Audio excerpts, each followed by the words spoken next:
રાજકોટ શહેરની વચ્ચે જીવરાજ પાર્કની બાજુમાં આવેલ પોલીસ હેડક્વાર્ટરની બાજુમાં એક વોકરો છે ને વોકરાની ઉપર એક ચેકડેમ બની રહ્યો છે.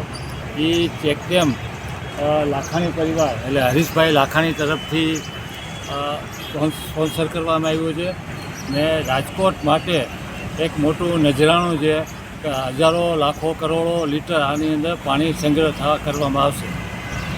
આજે ગીર ગંગા ટ્રસ્ટ તરફથી જે ચેકડેમ બનાવવામાં આવ્યો છે એની અંદર લાખો કરોડો લીટર પાણીનો સંગ્રહ કરવામાં આવશે ને એ પાણી એક એવી ચીજ છે એ સંગ્રહ કરી શકી છે, બચાવી શકી છે, પણ એને બનાવી નથી શકતા.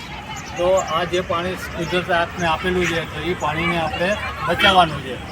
પર્યાવરણ દેવનું આ એક મોટામાં મોટું કામ ગીર ગંગા ટ્રસ્ટ તરફથી જે બનાવવામાં આવ્યું છે ને આવા રાજકોટ સિટીની વચ્ચે ઘણા બધા ચેકડેમનું અત્યારે કામ ચાલુ છે ને ભવિષ્યમાં હજી ચેકડેમ બનાવવાના પણ છે.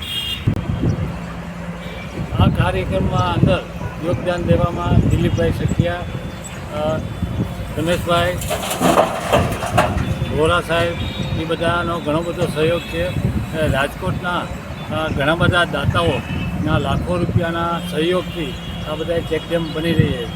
આ જે ચેકડેમ બની રહ્યો છે લાખાણી પરિવાર તરફથી 21 લાખ રૂપિયા આપવામાં આવ્યા છે ને એના તરફથી યોગદાનથી આ લાખાણી સરોવરનું નિર્માણ થઈ રહ્યું છે.